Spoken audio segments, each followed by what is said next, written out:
नमस्कार, आप देख रहे हैं CWB हिंदी न्यूज।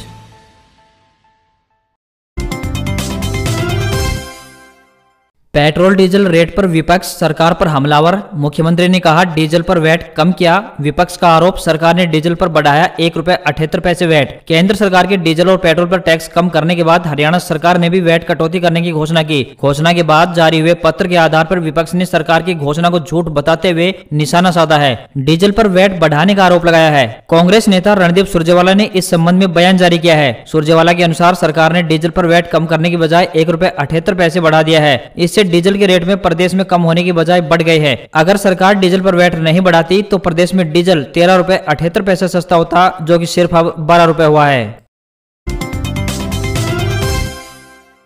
दिवाली के बाद जहरीली हुई हरियाणा की हवा। पंचकुला को छोड़कर किसी भी जिले में सांस लेने लायक नहीं। जींद के वातावरण में सबसे ज्यादा जहर। एनजीटी की रोक के बावजूद दिवाली पर जमकर हुई आतिशबाजी ने अपना असर दिखा दिया है। एक ही दिन में हरियाणा में वायु गुणवत्ता सूचकांक में 200 पॉइंट तक की बढ़ोतरी दर्ज की गई है। आंकड़ों की बात करें तो प्रदेश में पंचकुला को छोड़कर किसी भी जिले में हवा सांस लेने लायक नहीं बची है। जींद समेत 8 बड़े जिलों में हवा का प्रदूषण लेवल खतरनाक स्तर पर पहुंच गया है। पानीपत, रोहतक, सोनीपत, हिसार, भिवानी, फरीदाबाद, गुरुग्राम की हवा शुक्रवार सुबह 9 बजे सबसे ज्यादा जहरीली थी। इनके अलावा बाकी जिलों में प्रदूषण थोड़ा कम है, लेकिन वहां की हवा भी सांस लेने की श्रेणी में नहीं है।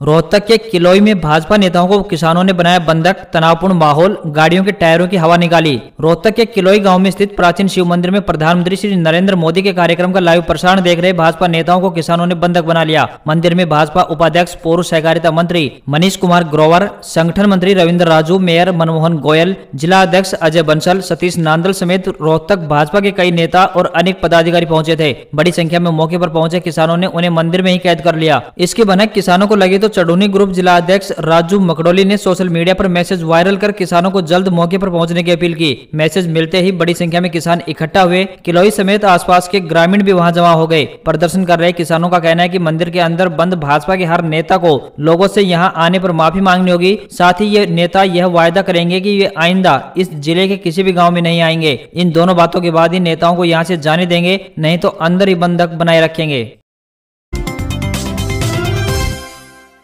हरियाणा में ग्राम सचिव पटवारी भर्ती परीक्षा के लिए नया शेड्यूल किया जारी। हरियाणा कर्मचारी चयन आयोग यानी HSSC ने एडवर्टाइजमेंट नंबर 8/2019 कैटेगरी नंबर 1 व एडवर्टाइजमेंट नंबर 9/2019 व कैटेगरी नंबर 1 ने पटवारी और ग्राम सचिव के पदों की भर्ती के लिए लिखित परीक्षा का शेड्यूल जारी कर दिया है। HSSC पटवारी भर्ती नोटिफिकेशन के मुताबिक कुल 2385 पटवारी और ग्राम सचिव के पदों पर भर्ती की जानी है, जिसमें नहर पटवारी के 1100 पद, ग्राम सचिव के 697 पद और पटवारी के 588 पद शामिल हैं। परीक्षा 11 व 12 दिसंबर 2021 को आयोजित की जाएगी। सुकन्या समृद्धि योजना। सुकन्या समृद्धि योजना के तहत किसी भी डाकघर और बैंक शाखा में खाता खुलवा सकते हैं। भारत सरकार द्वारा लागू की गई सुकन्या समृद्धि योजना बेटियों के लिए कारगर साबित हो रही है। योजना के तहत मिलने वाली राशि बेटी की उच्च शिक्षा के लिए तथा उसके विवाह के समय सहायक सिद्ध होगी। आमजन को इस योजना का लाभ डाकघरों व बैंकों के माध्यम से दिया जा रहा है। सुकन्या समृद्धि योजना के तहत कोई भी माता पिता अपनी बेटी के नाम पर किसी भी पोस्ट ऑफिस या फिर बैंक में खाता खुलवा सकता है। अधिकतम 2 बच्चों के नाम पर खाता खुलवाया जा सकता है। सुकन्या समृद्धि योजना के तहत 10 साल तक की आयु की बच्चे के नाम पर अकाउंट खुलवाया जा सकता है। इस योजना के तहत न्यूनतम राशि 250 रुपए और अधिकतम राशि 1.5 लाख रुपए जमा की जा सकती है। वर्तमान में इस योजना में 7.6% की दर से ब्याज दिया जा रहा है। वहीं इस स्कीम में 15 साल तक निवेश किया जा सकता है। अगर बेटे की उम्र 18 साल हो जाती है और उसे पढ़ाई या फिर उसकी शादी के लिए पैसों की आवश्यकता है तो जमा राशि की 50% तक राशि निकाल सकते हैं। बेटी के 21 साल के होने पर खाते को बंद किया जा सकता है। दुष्यंत ने अभय चौटाला पर कसा तंज। कहा जो लोग चुनाव जीत गए हैं वो भी खुश नहीं। इलाहाबाद उपचुनाव में इनेलो की जीत के बाद भी वार पलटवार का सिलसिला जारी है। सिरसा पहुंचे प्रदेश के उप मुख्यमंत्री दुष्यंत चौटाला ने अपने चाचा अभय चौटाला पर तंज कसा। उन्होंने कहा कि जो लोग चुनाव जीत गए हैं वो भी खुश नहीं है। जिनको कभी 25 से 30 हजार के नीचे नंबर भी याद नहीं होता था, आज वो 6,500 तक पहुंच चुके हैं। वही दुष्यंत चौटाला ने अभय चौटाला द्वारा उपचुनाव में वोटों की खरीद फरोख्त के आरोप पर कहा कि जो लोग ट्रेडर हैं वही ट्रेडिंग करते हैं। सीएम खट्टर का दावा, 7 साल में दी 83,000 नौकरियां, मार्च 2022 तक होगा कॉमन एंट्रेंस टेस्ट। हरियाणा के मुख्यमंत्री मनोहर लाल ने कहा है कि नौकरियों में पारदर्शिता उनकी सरकार का मुख्य लक्ष्य है। हरियाणा कर्मचारी चयन आयोग और हरियाणा लोक सेवा आयोग से जो भर्तियां हो रही हैं, उनमें पूरी तरह से पारदर्शिता बरती जा रही है। उनकी सरकार ने बिना पर्ची और खर्ची के 7 साल के दौरान 83,000 सरकारी नौकरियां दी है। मुख्यमंत्री सोमवार को 56वें हरियाणा दिवस पर आयोजित पत्रकार वार्ता को संबोधित कर रहे थे। इसका ताजा उदाहरण हरियाणा पुलिस में महिला सब इंस्पेक्टर की भर्ती है, जिसमें चयनित 64 लड़कियों में से 58 ऐसे गरीब परिवारों से हैं जिनके घर में पहले कोई भी सरकारी नौकरी नहीं है। मुख्यमंत्री ने कहा कि आने वाले दिनों में वे प्रदेश के सभी 90 विधानसभा क्षेत्रों का दौरा करेंगे और जनता से रूबरू होंगे। कोरोना महामारी के चलते पिछले कुछ समय से दौरा नहीं हो पाया था। अब अगले 2 महीने के कार्यक्रम तैयार किए गए हैं। इस दौरान लोगों के बीच जाएंगे। कोरोना मुक्त हुआ अंबाला, लेकिन लील कर गया जिले की 509 जिंदगियां आज भी संभल कर रहे। आखिरकार 19 महीने के बाद अंबाला कोरोना मुक्त हो गया है। सरकारी रिकॉर्ड में कोरोना का एक भी एक्टिव केस नहीं बचा है। हालांकि सरकारी आंकड़ों में जहां 509 लोगों की कोरोना से मौत हुई है, वहीं 29,641 मरीज पॉजिटिव पाए गए। ये आंकड़े बता रहे हैं कि कोरोना ने किस कदर अंबाला को जकड़ लिया था। लेकिन फ्रंटलाइन वर्करों सहित अन्य के प्रयासों से आज अंबाला में कोई भी कोरोना पॉजिटिव नहीं बचा है। 19 महीने की इस सफर में कोरोना 509 लोगों की जिंदगियों को छीन लिया। अब हालात बेशक सामान्य हैं, लेकिन फिर भी कोविड को लेकर जो गाइडलाइन जारी की गई है, उनकी पालना करनी होगी ताकि दोबारा से भयावह स्थिति से जूझना न पड़े। किसान आंदोलन अपडेट, 9 नवंबर का दिन अहम, आ सकती है लाखों लोगों के सामने मुसीबत बढ़ाने वाली खबर। 3 नए कृषि कानूनों के खिलाफ किसानों के आंदोलन को आगामी 26 नवंबर को 1 साल पूरा हो रहा है। इस बीच आंदोलन के 1 साल पूरे होने को लेकर संयुक्त किसान मोर्चा समेत अन्य किसान संगठनों ने सक्रियता बढ़ा दी है। इस कड़ी में तीनों केंद्रीय कृषि कानूनों के खिलाफ चल रहे धरना प्रदर्शन के मद्देनजर किसान नेताओं ने एक अहम बैठक अगले सप्ताह यानी 9 नवंबर को बुलाई है। बताया जा रहा है कि दिल्ली हरियाणा के सिंगू बॉर्डर यानी कुंडली बॉर्डर पर बुलाई गई 9 नवंबर की बैठक में आंदोलन को लेकर कोई निर्णायक फैसला हो सकता है। किसान आंदोलन को तेज करने की दिशा में कई बड़े ऐलान हो सकते हैं। मिली जानकारी के मुताबिक यह एक अहम बैठक होगी जो 9 नवंबर को सिंगू बॉर्डर पर दोपहर में होगी। ऐसे में अगर भारत बंद जैसा फैसला लिया गया तो दिल्ली एनसीआर के लाखों लोगों के सामने मुसीबत और बढ़ जाएगी। कृषि विशेषज्ञों की सलाह, डीएपी नहीं मिल रहा है तो करें एनपीके का इस्तेमाल। भारतीय गेहूं जौ अनुसंधान संस्थान के निदेशक डॉक्टर ज्ञानेंद्र प्रताप सिंह, डॉक्टर ज्ञानेंद्र सिंह व डॉक्टर अनुज ने फोन पर किसानों से विस्तार से बातचीत की, उनकी समस्याओं का समाधान करने का प्रयास किया। संस्थान की इस टीम ने जागरूक किसानों के हर सवाल का जवाब दिया और गेहूं से जुड़ी सभी प्रकार की जानकारी विस्तार से दी। कार्यक्रम में ज्यादातर किसानों के फोन गेहूं के बीज के चयन करने, डीएपी उपलब्ध नहीं होने पर उसके विकल्प, खरपतवार के निवारण को लेकर आए। निदेशक डॉक्टर ज्ञानेंद्र प्रताप सिंह ने किसानों से कहा कि यदि उन्हें डीएपी नहीं मिल पा रहा है तो वह एनपीके का इस्तेमाल कर सकते हैं। डीएपी एक रासायनिक और अमोनिया आधारित खाद है। डीएपी में 18% नाइट्रोजन, 46% फास्फोरस और 15.5% अमोनियम नाइट्रेट होता है। दूसरी तरफ एनपीके की बात करें तो इसमें 12% नाइट्रोजन, 32% फास्फोरस तथा 16% पोटेशियम होता है। किसान भाई 1 एकड़ में 1.5 बैग का इस्तेमाल कर सकते हैं।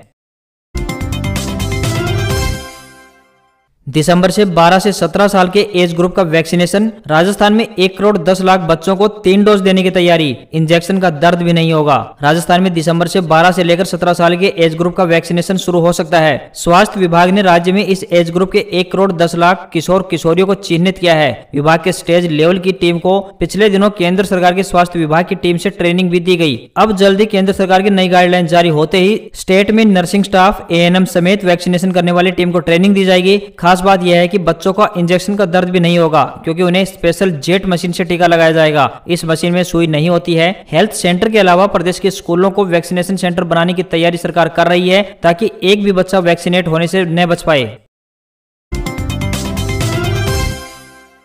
राजस्थान में दीपावली पर कोरोना का एक भी केस नहीं। 11,210 लोगों की जांच की थी। नवंबर में पहली बार ऐसा। 25 जिले कोरोना फ्री। रूस, यूके, अमेरिका सहित कई देशों में जहां कोरोना के केस बढ़ रहे हैं, वहीं भारत में अब कोरोना केस कंट्रोल हो गए हैं। देश के सबसे बड़े राज्य राजस्थान की बात करें तो कोरोना को लेकर इस बार अच्छी खबर यह है कि दीपावली पर एक भी नया केस कोरोना का मरीज नहीं मिला है। वहीं 25 जिले ऐसे हैं जहाँ कोरोना के सभी एक्टिव केस 0 हो गए हैं, यानी वहाँ अब कोरोना का एक भी मरीज नहीं बचा है। चिकित्सा एवं स्वास्थ्य विभाग की रिपोर्ट को देखें तो अजमेर, अजमेर, बारा, बाड़मेर, बीकानेर, गंगानगर, जयपुर, जोधपुर और उदयपुर ऐसे शहर हैं जहां कोरोना के एक्टिव केस बचे हैं। जयपुर में सबसे ज्यादा यानी 22 एक्टिव केस बचे हैं। पूरे प्रदेश में 47 एक्टिव केस बचे हैं। हालांकि विशेषज्ञों का कहना है कि हमें अभी भी सतर्क रहने की जरूरत है, क्योंकि जिस तरह से चीन, अमेरिका, जर्मनी, रूस, यूके में केस बढ़ रहे हैं वह भारत के लिए भी खतरे का अलर्ट है, क्योंकि ये वो देश हैं जहां 50% से ज्यादा आबादी को वैक्सीनेट कर चुके हैं। ऐसे में वैक्सीनेट होने के बाद भी लोग संक्रमित हो रहे हैं। Gold silver update. दिवाली के अगले दिन ही महंगे हुए सोना चांदी। सोना फिर 48,000 के करीब पहुंचा। त्योहारी सीजन में सराफा बाजार में सोने चांदी के दामों में तेजी आई है। सराफा बाजार में सोना 164 रुपए महंगा होकर यानी 47,702 रुपए पर पहुंच गया है। वहीं चांदी की बात करें तो ये 376 रुपए महंगी होकर 63,551 रुपए प्रति किलोग्राम पर पहुंच गई है। सोना पिछले साल अगस्त में 56,200 रुपए प्रति 10 ग्राम के रिकॉर्ड हाई पर पहुंचा था, लेकिन अभी ये 47,702 रुपए पर है। ये अपने रिकॉर्ड हाई से करीब 8,498 रुपए प्रति 10 ग्राम सस्ता चल रहा है।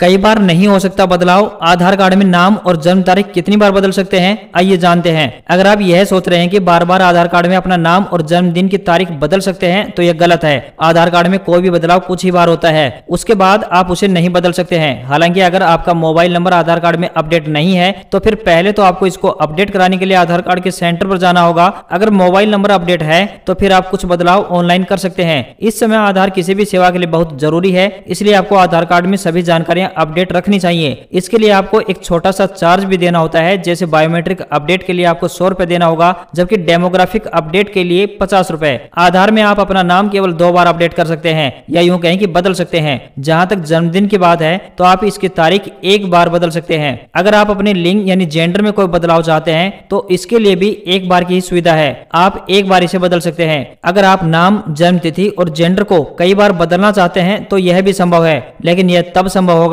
जब कोई अपवाद स्वरूप स्थिति होगी। आपको इसके लिए आधार के क्षेत्रीय कार्यालय में जाना होगा। मुफ्त राशन का आखिरी महीना। 30 नवंबर के बाद गरीबों को मुफ्त राशन मिलना मुश्किल। पीएम गरीब कल्याण योजना का समय नहीं बढ़ेगा। प्रधानमंत्री गरीब कल्याण अन्न योजना के तहत गरीबों को नवंबर के बाद मुफ्त राशन मिलना मुश्किल है। खाद्य सचिव सुधांशु पांडे ने शुक्रवार को कहा कि इस स्कीम के तहत नवंबर के बाद भी गरीबों को राशन दिए जाने का फिलहाल कोई प्रस्ताव नहीं है। बीते साल कोरोना के समय से केंद्र सरकार की ओर से इस स्कीम के तहत गरीब परिवारों को मुफ्त राशन मुहैया कराया जा रहा है। इसी साल जून में प्रधानमंत्री श्री नरेंद्र मोदी की ओर से इस स्कीम को नवंबर तक बढ़ाने का ऐलान किया गया था। गरीब कल्याण योजना के तहत 80 करोड़ लोगों को 5 किलो गेहूं या चावल के साथ 1 किलो चना हर महीने दिया जाता है। यह अनाज राशन की दुकानों के माध्यम से लोगों को मिलता है।